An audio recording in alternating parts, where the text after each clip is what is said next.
역사란 이름의 체스판. 그 위에 독도가 서 있습니다.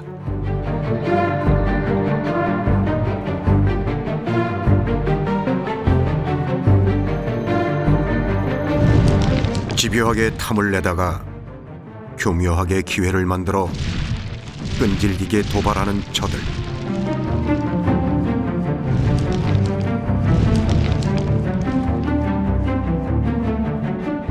독도를 뺏으려는 자와 지키려는 자의 오래되고도 내밀한 외교 전쟁.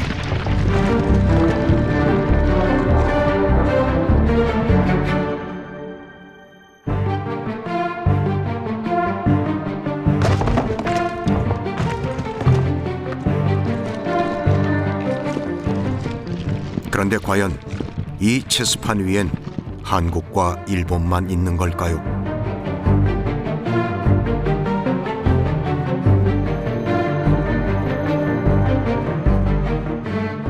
독도의 운명에 드리운 막후의 존재. 지금부터 그 이야기를 해볼까 합니다.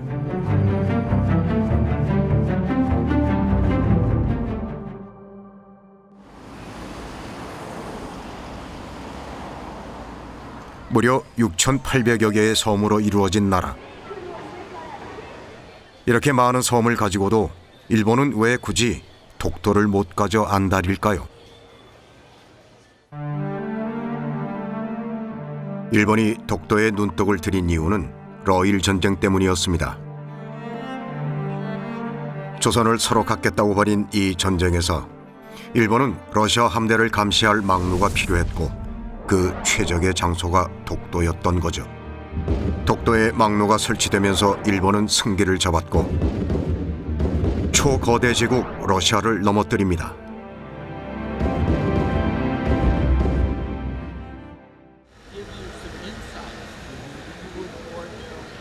일본과 러시아는 미국 포츠모스에서 종전회담을 열고 전쟁의 마침표를 찍게 됩니다.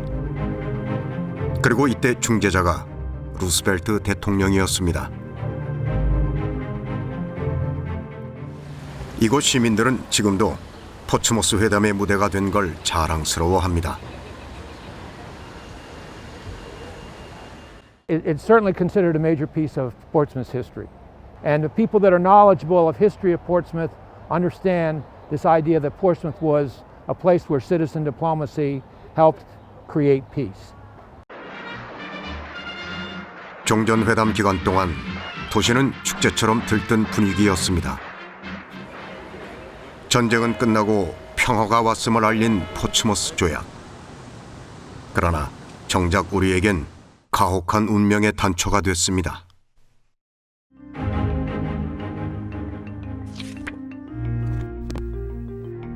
이 조약의 핵심은 다름 아닌 일본의 조선 침략을 보장한다는 것.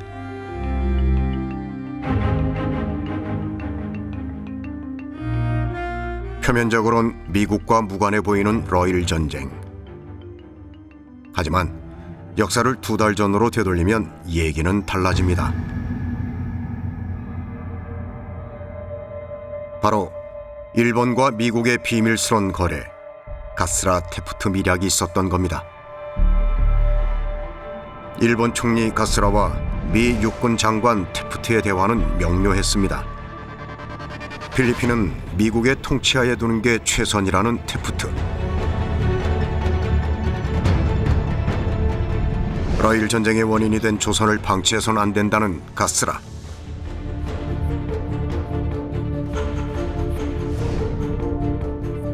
루스벨트 대통령의 특사로 일본을 찾은 테프트는 일본 총리 가스라를 내밀히 만나 미국의 필리핀 지배와 일본의 조선 지배를 상호 지지하는 비밀 협정을 맺었던 거죠.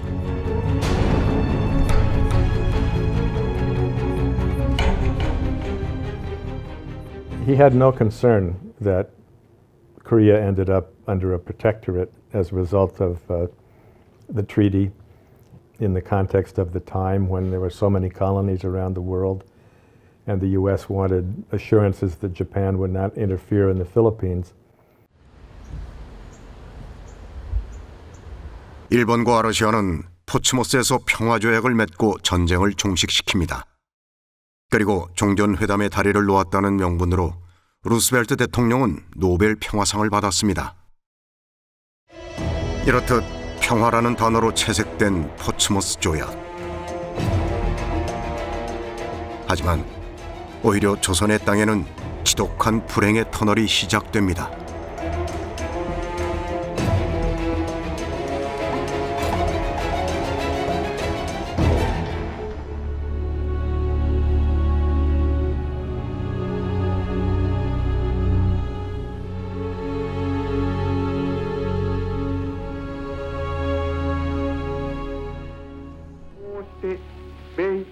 조선의 불행을 밟고 맹위를 떨치던 일본은 제2차 세계대전의 패망으로 몰락의 대반전을 맞습니다.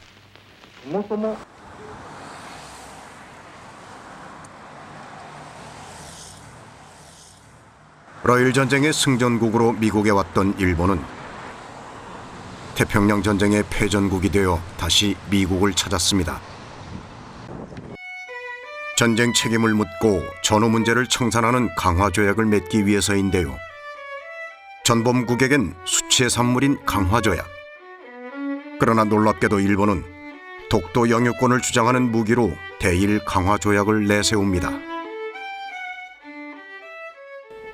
ここでサンフランシスコ条約でどのような位置づけになったっていうことが非常に重要になるわけですけれども、最終島と韓国のもの、日本のものではないということをいくつか明記したところがあります。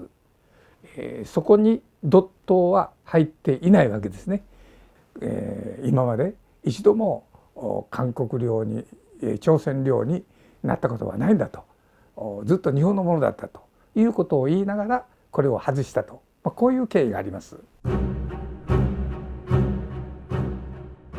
일본이 독도 영유권의 근거로 들이대는 대일 강화조약의 대목은 바로 이겁니다. 즉, 한국에 반환할 섬에 독도가 언급되지 않았으니 일본 영토라는 것.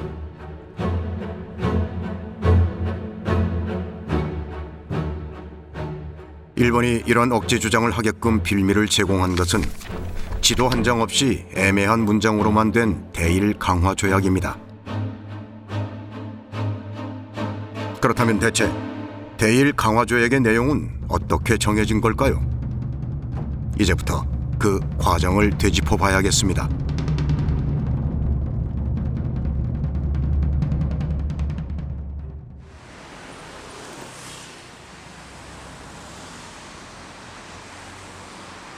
일본 역사의 굵직굵직한 사건들을 만날 수 있는 일본 외교 사료관.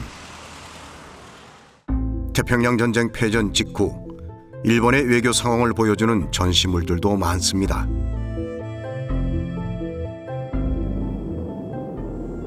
(1945년) 일본 본토에 원자 폭탄이 투하되면서 무조건적인 항복으로 군사 주권과 외교 주권을 박탈당한 일본. 그러나 패망의 충격도 잠시, 항복 문서에 서명한 지 2달여 만에 일본 정부는 조용히 움직이기 시작합니다.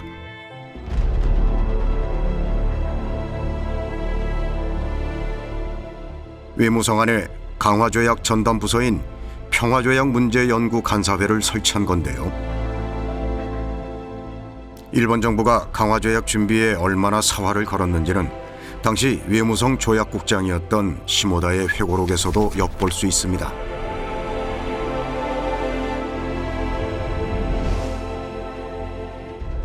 요시다 시게루 수상은 일본의 운명이 연합국이 만들 강화조약에 달렸다고 봤습니다.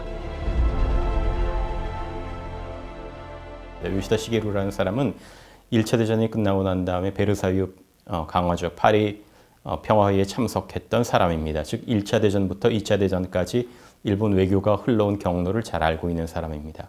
요시다 시게루는 강화조약이라고 하는 것은 승전국이 마음대로 요리하는 그런 회담이다. 연합국이 어떻게 토막내는지에 따라서 그 운명이 결정된다. 그러니 외무성이 혼신의 노력을 기울여서 평화조약을 준비할 필요가 있다라는 조언을 했다고 합니다.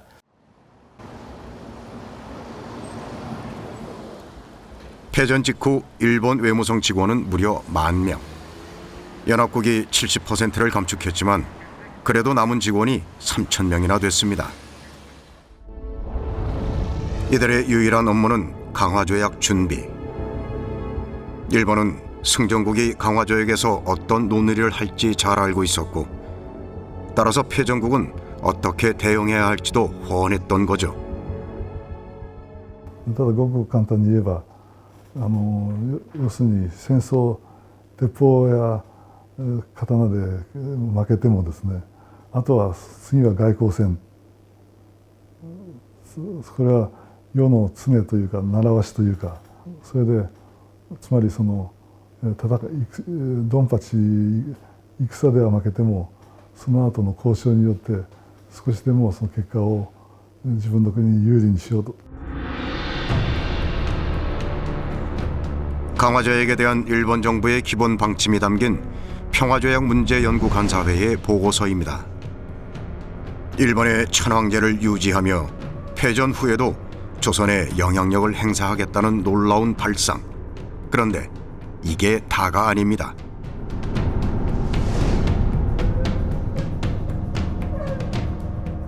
강화조약이 자국에게 불공정할 땐 서명을 거부한다는 등 도저히 패전국의 입장이라고는 믿기 힘든 내용들입니다.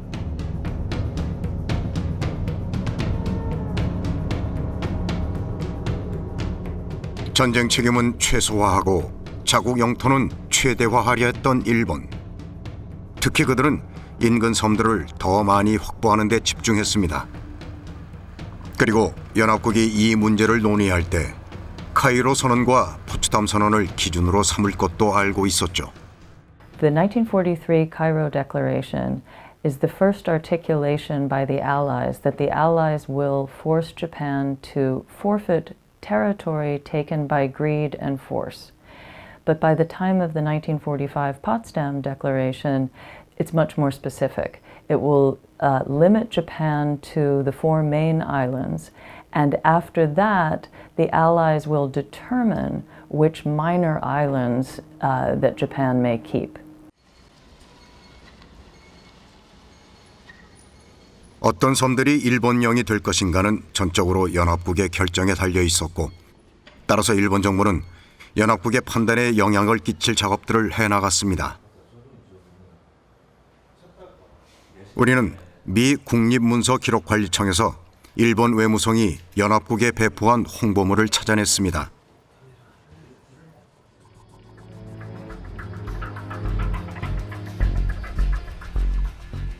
일본에 인접한 작은 섬이라는 제목의 팸플릿. 그 내용을 보면 독도와 울릉도를 일본해의 섬으로 분류해 자세히 다룬 걸 확인할 수 있습니다.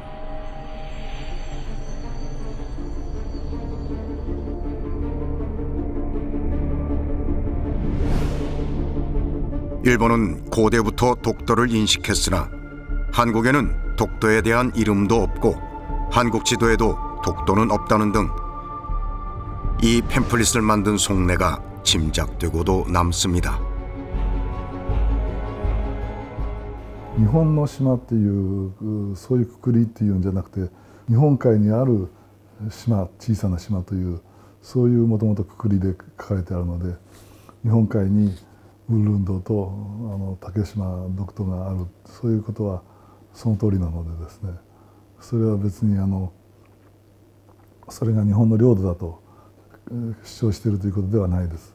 홍보용이라기보다는 완전히 정책적인 문서였죠. 표현 자체는 상당히 자신들이 객관적인 것처럼 하면서 그 내용 자체는 예를 들면 울릉도 같은 경우에 우리 한국 사람들이 많이 거주하고 있었지만 그 내용은 일본이 개척을 했고 개발을 했고 일본 사람들이 뭘 했고 이런 내용만 잔뜩 들어가 있는 거죠. 그러니까 내용을 모르는 미국 사람들이 보면 아 이거는 일본 섬이 맞겠구나 이런 인식을 심어주기 위한 정책적인 문서였습니다.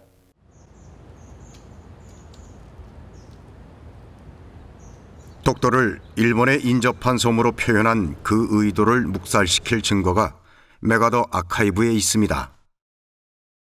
메가더와 관련된 자료를 모아둔 이곳에는 종전 후 메가더가 연합국 최고 사령관이던 때의 공문서도 보관돼 있는데요.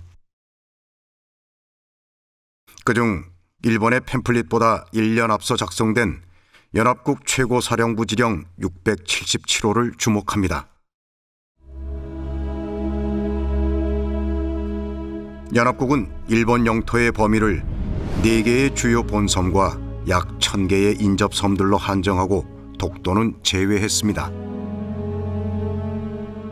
일본의 어업 한계선을 정해놓은 연합국 최고사령부 지령 1033호에도 일본 어부들의 독도 접근을 금지하고 있습니다.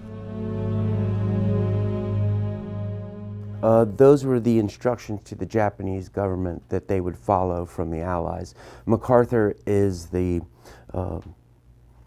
key implementer of Allied policy.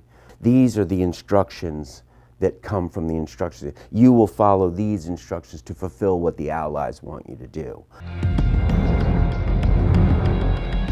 연합국 최고사령부의 이 같은 지시를 받고도 뻔뻔하게 일본 정부는 독도를 일본에 인접한 섬으로 서술한 홍보물을 만들었습니다. 그리고 이 날조된 팸플릿은 앞으로 펼쳐질 중요한 사건마다 우리의 걸림돌이 됩니다.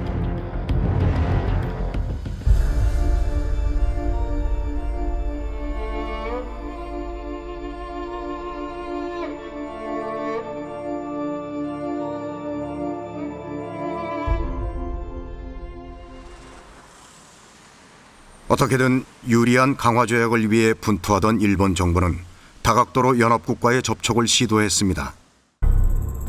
그러던 중 1947년 대일 강화 조약에 대한 일본 정부의 요구안이 확정되었고 아시다 외상은 이 문서를 연합국 최고사령부에 전달했는데요. 이것이 바로 그 유명한 아시다 각서입니다.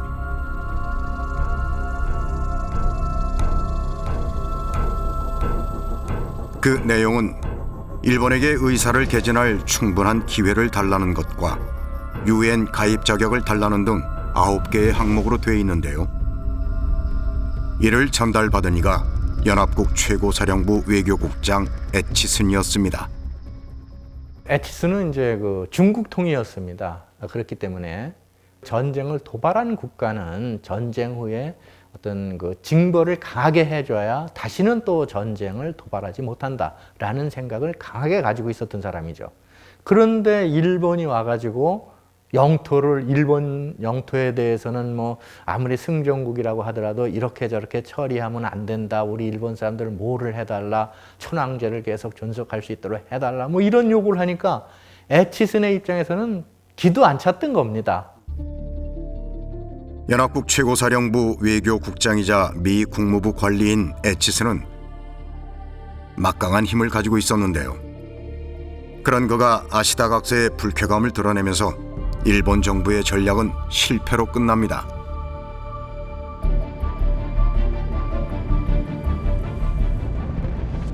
그리고 얼마 후 우리에겐 불운이고 일본에겐 행운인 사건이 발생합니다.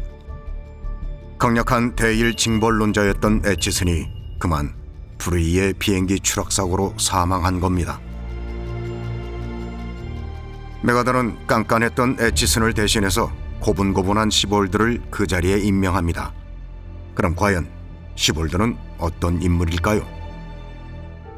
시볼드처럼 주재국의 이해를 적극적으로 대변한 외교관은 본 적이 없습니다. 그만큼 일본에게 우호적이었고 기본적으로 일본에 매료된 사람이었습니다. 그래서 시볼드가 주일미 정치고문으로 재직하고 있는 시기에 만들어진 도쿄의 외교 문서들은 굉장히 일본의 이익을 적극적으로 옹호하는 방식의 문서들이 굉장히 많이 만들어졌습니다. 보통 주재국의 외교관으로서는 하기 힘든 방식의 굉장히 적극적인 일본의 이익을 옹호하는 그런 활동을 했다고 생각이 듭니다. 시볼드와 메가더가 손발을 맞추게 된 1947년 그해, 미 국무부도 대일 강화 조약의 초안 작업에 들어갑니다. 그런데 중요한 것은 미 국무부 초안엔 일본이 포기할 섬에 독도가 명시됐다는 겁니다. 즉 1947년 초안에는 들어있던 독도가 1951년 최종 조약에는 빠지게 됐다는 뜻인데요. 대체 그 사이 무슨 일들이 있었던 걸까요?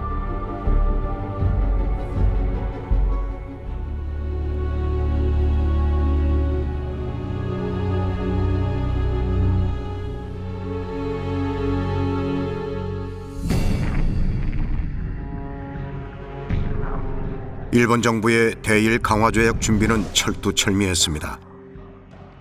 외무성 업무 보고서에 따르면 연구 제목만 22가지에 달했다고 합니다. 일본 외무성 직원이었던 시모다의 회고록에도 그때 상황이 나타나 있는데요.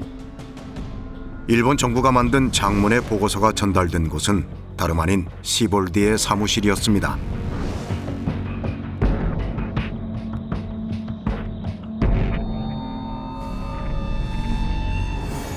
일본 외무성의 자료들이 미 국무부에 건너가서 미국의 결정에 충분히 반영되도록 중개자 노릇을 했던 시볼드.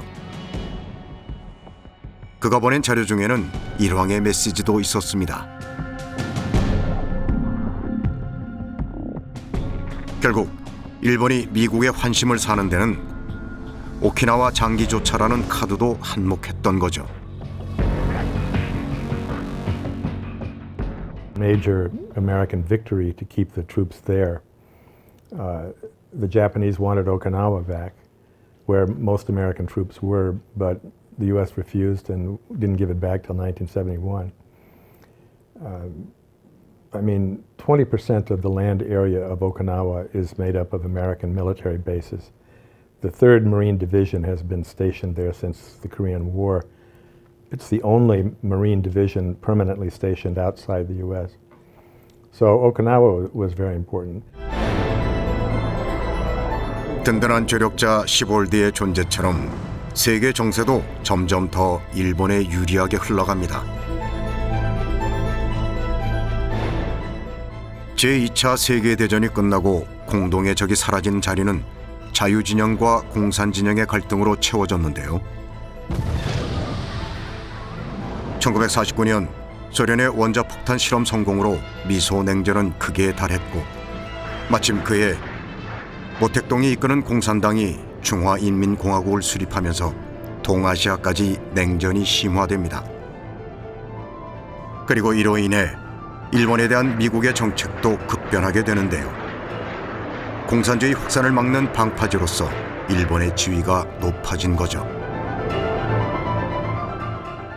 중국이 공산화됨으로써 미국의 이 극동 전략은 180도 그 전환을 하게 됩니다. 동아시아의 맹주 국가를 중국으로 상정하고 일본은 비군사와 민주화를 통해서 다시는 침략에 나설 수 없는 그런 평화국가로 만들려고 했던 구상을 가지고 있었던 그런 상황에서 중국이 공산화되면서 애초에 그런 개혁적인 방향의 정책으로부터 일본을 다시 경제로 부흥시키고 산업국가로 육성함으로써 공산주의 세력의 방벽을 치는 그런 전략적인 국가로 다시 태어나도록 하는 그런 맥락이 이어졌다고 봅니다. 그것이 이제 말하면 동아시아의 냉전 정책이고 대일 정책으로 하면 대일 여코스 정책이라고 할 수 있죠.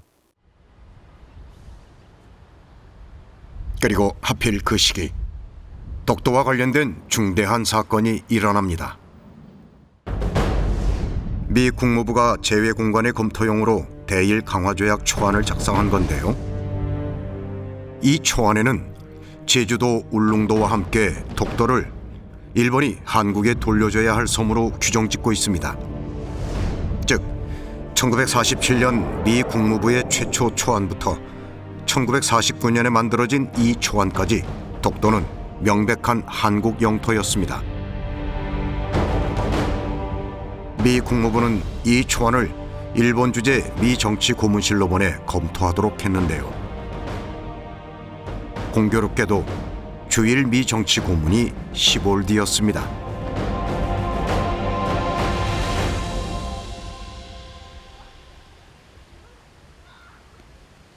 우리는 미 국립문서기록관리청에서 시볼드가 미 국무부에 제출한 초안 검토 의견서 원본을 찾아냈습니다.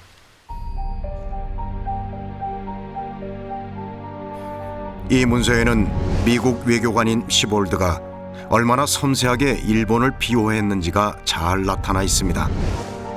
그는 거침없이 일본의 이익을 옹호했고 주저없이 한국의 이익을 침범했습니다.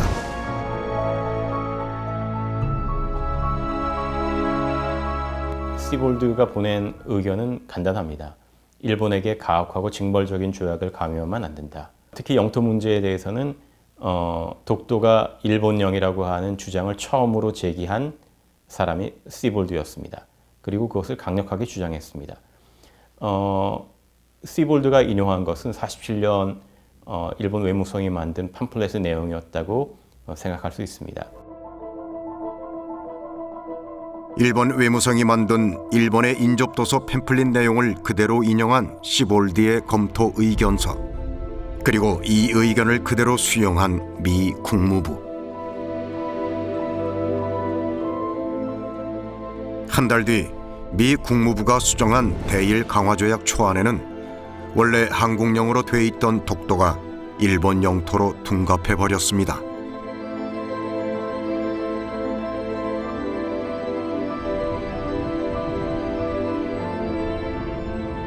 대일 강화조약을 둘러싸고 벌어진 이런 상황들을 당시 한국 정부는 전혀 조금도 알지 못했습니다.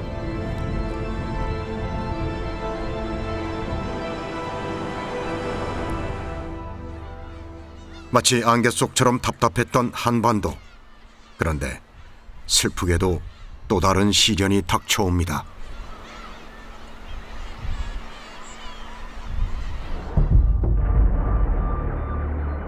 (1950년 6월 25일) 한국전쟁 발발. 한반도를 피로 물들인 동족 상잔의 비극이 일본에겐 생각지도 못한 행운이 됐습니다.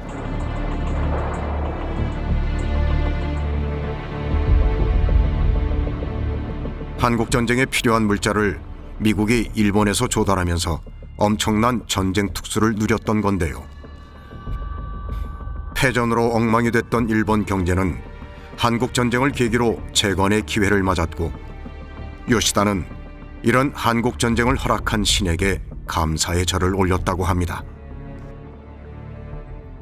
사실 일본은 이제 2차 세계대전에 폐허가 됐습니다. 패전함으로써 모든 공장지대라든가 이런 것들이 이제 다 파괴가 되었고, 그런데 이제 때 맞춰서 1950년에 6.25 전쟁이 이제 발발이 됩니다. 미국은 일본에서 군수물자를 생산할 수 있도록 적극적으로 지원을 해주고 원조를 해주고 하게 됩니다. 그래서 이제 많은 전쟁 물자들이 일본에서 생산되게 됩니다. 그래서 거의 폐허 상태에 있던 일본이 한국 전쟁을 계기로 해서 상당히 많은 아주 눈부신 공업 분야에서 발전을 하게 되는 계기가 되었던 것입니다.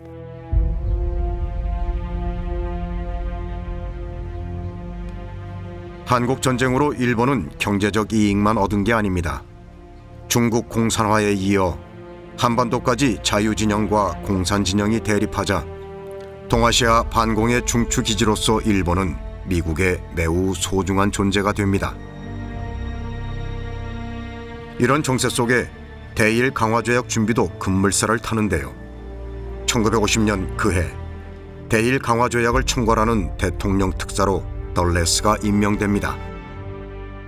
John Foster Dulles' main concern was to create a peace that would enable Japanese society to rebuild, but also to do that in a way that would contain communism to the places that it had reached and no further. Did he care a lot about Korea? No. What he was thinking was reshaping a region in which, remember, the key word of the day is we had already lost China. 덜레스가 대통령 특사로 임명되고 3달 후 그가 작성한 첫 번째 강화조약 초안이 나옵니다. 대일 강화조약은 비징벌적이어야 한다는 굳은 신념을 갖고 있던 덜레스. 그가 세운 기본 원칙은 전범국에 대한 용서와 화해였습니다.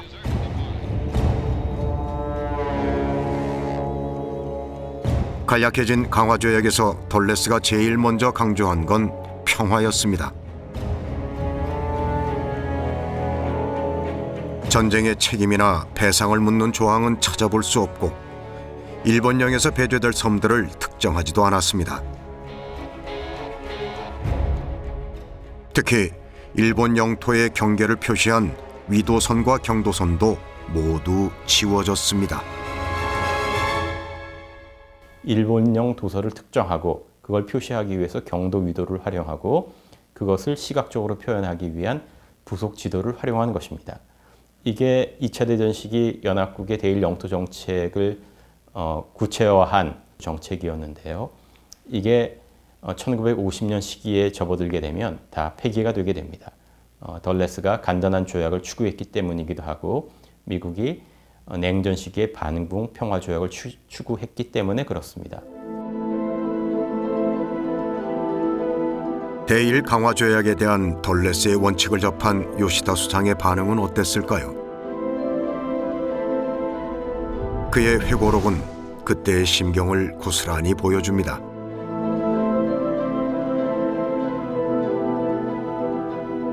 덜레스와의 관대함에 용기를 얻은 요시다는 그와의 회담에서 더욱 억지스런 주장을 쏟아냅니다. 바로 한국이 대일 강화 회담에 참가해선 안 된다는 것이었죠. 일본은 당연히 한국이 이제 승전국의 일원으로 들어올 경우에 부작용에 대해서 인식이 있었기 때문에 그 부분을 미국에게 집중적으로 설명했던 것 같습니다. 요시다의 설명에 따르면 그 당시에 그 제일교포들은 거의 공산주의자다. 만약에 한국에게 그런 승전국의 주의를 부여할 때는 이 일본에 있는 제일교포, 공산화된 제일교포들이 일본의 치안을 교란할 것이고 또 일본을 적화하기 위한 노력에 동참할 것이기 때문에 이거는 미국의 안보 전략상 대단히 치명적인 위기가 될 거라고 설명을 했고요. 한국은 일본의 식민지였던 것이지 일본과 정식으로 교전을 했던 전쟁 당사국이 아니다라고 하는 논리로 미국을 설명했고, 공산주의의 공포를 자극해서 미국을 설득한 요시다의 계략으로 결국 한국은 대일 강화 회담의 참가국 지위를 잃고 맙니다. 덜레스와 요시다는 또다시 은밀한 만남을 가집니다. 시볼디의 일본 사무실에서 말이죠.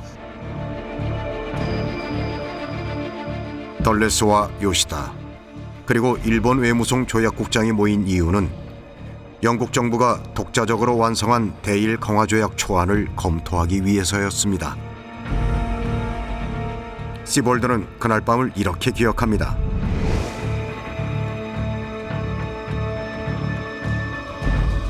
강화 조약 초안을 전범국과 공유한다는 것은 상상도 할 수 없는 일이지만 그런 일이 현실에서 일어났던 겁니다. そういう意味では、日本の方も占領体制をずっとやってきた中でアメリカのイギリスの発言力っていうのはほとんどないわけですね。ということから、当時イギリスがどのような、素案を持っていたか、それはそう重要視するには当たらないと。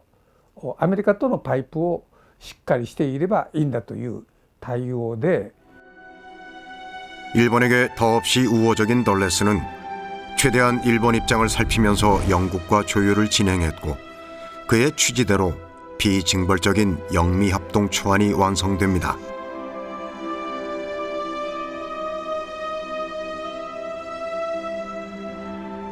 제2차 세계대전이 끝난 지 6년. 그제야 한국 정부는 미 국무부로부터 대일 강화조약 초안을 최초로 건네받았습니다. 하지만 불행히도 한국은 전쟁 중이었습니다.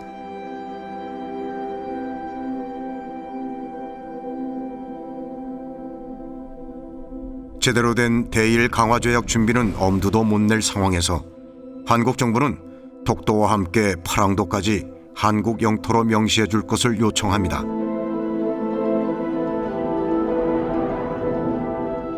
미 국무부는 대일 강화조약 초안에 빠져있던 독도와 파랑도의 정확한 위치를 되물어 옵니다.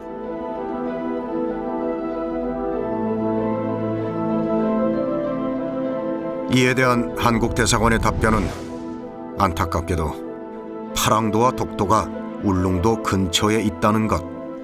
지리 정보가 부족해서 생긴 뼈아픈 실수였습니다. 결국 딘 애치슨 미 국무부 장관은 주한 대사에게 최종 통보를 합니다. 미 국무부는 독도와 파랑도에 대해 이렇게 결론 내립니다.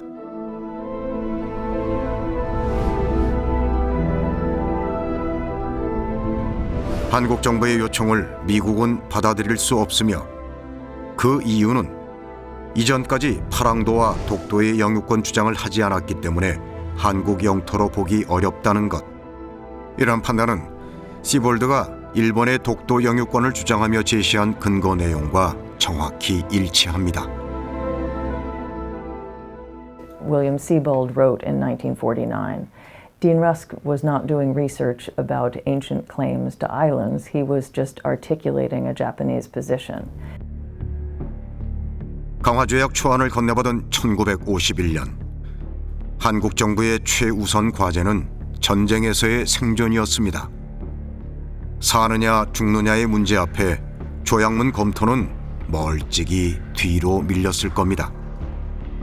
그렇게 우리는 대1 강화조약에서 독도의 이름을 지켜내지 못했고, 한국 전쟁에서 한반도가 둘로 쪼개지는 것도 막지 못했습니다. One of the real tragedies of U.S. policy toward East Asia after World War II is that Japan wasn't divided. Germany was divided 4 different ways, and instead Korea was divided. So South Korea was divided, which is completely unjust. So it isn't that Japan only got a soft peace. It managed to inflict harm on its neighbors, along with the U.S., divided Korea, divided China, ending up in a terrible war that, again, Japan benefits from economically. So there's a very bitter irony. Japan wins, wins, wins, and Korea loses, loses, loses.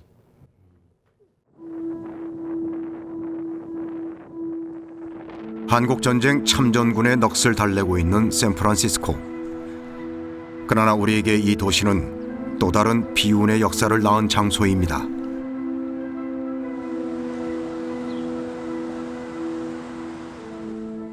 (1951년 9월 8일) 일본이 그토록 철저하게 준비해온 대1 강화조약이 이곳에서 체결됐습니다. 패전국이자 전범국인 일본은 위풍당당하게 회담장에 입장했습니다. 하지만 우리 정부는 끝내 회담장의 문턱을 넘지 못했고 한국의 이익은 원천 봉쇄당했습니다. 가장 오랜 기간 일본으로부터 피해를 입었지만 강화조약의 참가국도 서명국도 될 수 없었던 한국. 이것은 막대한 일본 로비의 성과이자 냉전 시대가 낳은 비극이었습니다. The Japanese had taken over Korea in 1910, and then from 1931 they marauded through China. China wasn't invited either. This was a strategy on the part of the U.S. and Japan to keep them out. China because it was communist, North Korea because it was communist, North Vietnam also communist, and then South Korea. But it would have been very hard for the U.S. to involve South Korea, but not China, not North Korea, not Russia. So it was a bilateral treaty, really. It isn't, I wouldn't even say it's a peace treaty. It established peace between the U.S. and Japan. In that sense, it was a bilateral peace treaty. 훗날 요시다 시게루 수상은 일본이 승전국으로 참가했던 베르사유 회담에서보다 패전국으로 참가한 샌프란시스코 회담에서 더 많은 것을 얻었다고 고백했습니다. 그리고 우리는 이렇게 긴 이야기의 발단이 된 그 문장, 대1 강화조약의 영토조항 제2장 2조 A항을 다시 읽어봅니다. 한국 정부는 한국령으로 명시되길 바랐고 일본 정부는 일본령으로 밀어놓고 싶었던 독도가 결국 빠졌습니다. 그렇다면 대일 강화조약에서 독도라는 단어를 뺀 미국의 진짜 의도는 무엇일까요? Especially with the Dokdo question, that's where American intentionality is really clear, because that one is specifically known and then not named. Yet if you're the American planner and you don't know who's going to win the Korean War, you keep it American controlled, but you don't necessarily give it to Japan, you don't necessarily give it to Korea, you just make sure that it's not going to fall into the wrong hands. So if North Korea had actually won, if China had stayed in full force, and all of the Korean peninsula was under communist control, the United States still would have had Dokdo, because it's not named. ではこれを単に忘れてあまり重要でないから忘れたのかっていうとそうではなくて、これは明確に、アメリカ国務省の意図のもとに行われたわけです。ということを考えると、アメリカが、竹島の問題でこうあちらこちらに揺れ動いて不安定な状況を作ったということも事実であるし、領土で緊張があった方が望ましいという判断を米国がしてるわけだから。 대일 강화조약에서 삭제된 독도를 보며 우리는 깨닫습니다. 독도 문제는 미국의 동아시아 질서 구축 과정에서 찢겨나온 파편이라는 것을. 그런데 더 중요한 것은 독도 문제에 미국을 개입시키려는 일본의 전략이 이후에도 계속됐다는 겁니다.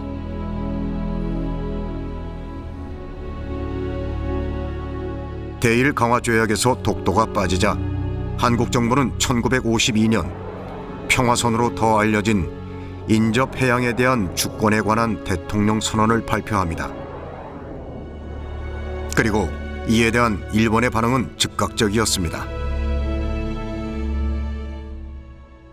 일본 정부는 어떻게 반응을 했냐면 평화선을 인정하지 않았을 뿐만이 아니라 그 선에 한국 측 영해에 들어가 있는 독도가 일본령이라고 주장함으로써 52년도부터 독도를 분쟁 지역으로 만들기 위해 노력을 시작했다고 볼 수 있습니다. 즉 이때부터 명시적으로 한일 간에 독도를 둘러싼 논쟁 혹은 갈등이 시작되었다고 볼 수 있습니다.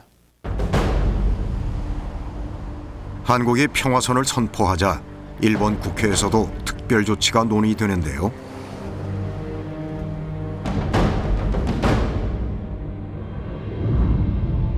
그것은 다름 아닌 미일 합동위원회에서 독도를 미 공군의 훈련 구역으로 선정한 겁니다.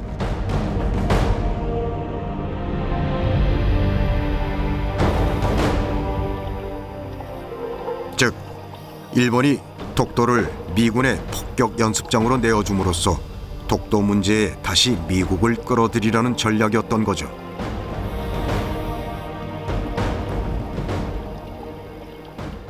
일본 사람들이 미국 사람들한테 제발 독도를 폭격 훈련장으로 사용해 주십시오라고 일본 사람들이 요구를 했던 겁니다. 야, 그것은 미국 사람들은 독도가 일본 땅인지 모르고 있었음에도 불구하고 일본이 독도를 미군들한테 빌려줌으로 인해서 미국 사람들도 독도를 일본 땅으로 인정을 하고 있었다라는 주장을 하기 위해서. 그러고 나서 8개월 뒤 일본 정부는 시마네현 어민들의 불편을 이유로 독도를 미 공군 훈련 구역에서 해제합니다.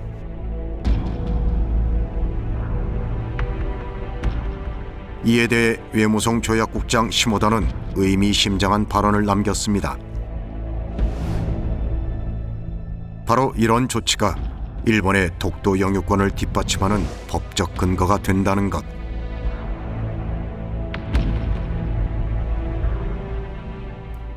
일본은 늘 독도 문제에 미국을 개입시키려 했고 독도에 대한 미국의 결정과 조치를 일본의 독도 영유권 근거로 삼아왔습니다.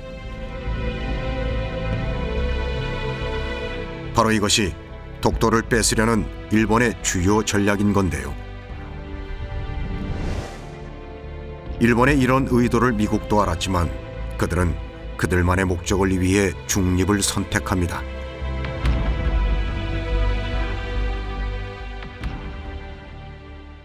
One of the things you never see is anybody saying that Japan's behavior is deeply conditioned by the fact that it's protected by the U.S.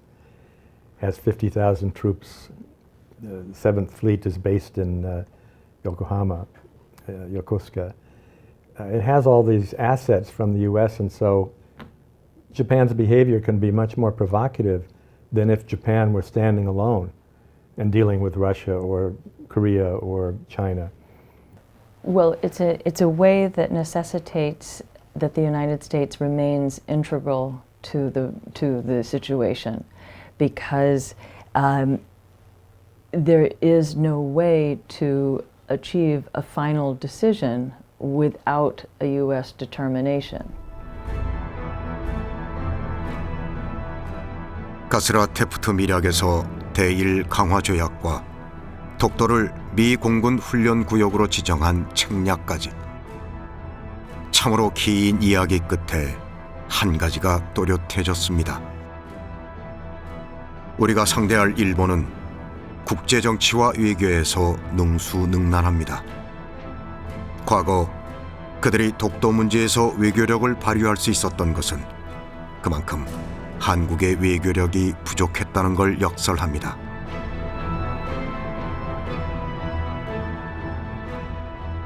이제는 우리도 감성이 아닌 정치 외교의 관점에서 독도를 봐야 할 때입니다. 그리고 또한 잊지 말아야 할 것은 미국이 말하는 중립은 언제든 자국의 이익에 따라 기울 수 있다는 무거운 진실입니다. 미국의 대안 정책이라고 하는 것은 고정불변된 것이 아니라 시대와 상황, 특히 한국과의 관계에 의해서 변화하고 발전되거나 결정된다고 생각할 수 있습니다. 미국의 입장을 변화시키는 가장 큰 동력은 무엇이겠는가? 결국 한국의 국력, 그리고 한국의 합리적인 설명, 한국의 합리적인 태도, 이런 국민들의 의지, 이런 것일 거라고 생각하고 있습니다. If Koreans don't defend their own interests, who's going to defend their interests? It's not always the U.S. There may be nobody. So I've thought that for a long time, that a lot of the problems in Korea come from, for many historical reasons, because of the Korean War and the Cold War, Koreans divided against themselves. And this plays into the hands of their neighbors. I don't know how unification will come about, but I think Korea for the Koreans is a good principle.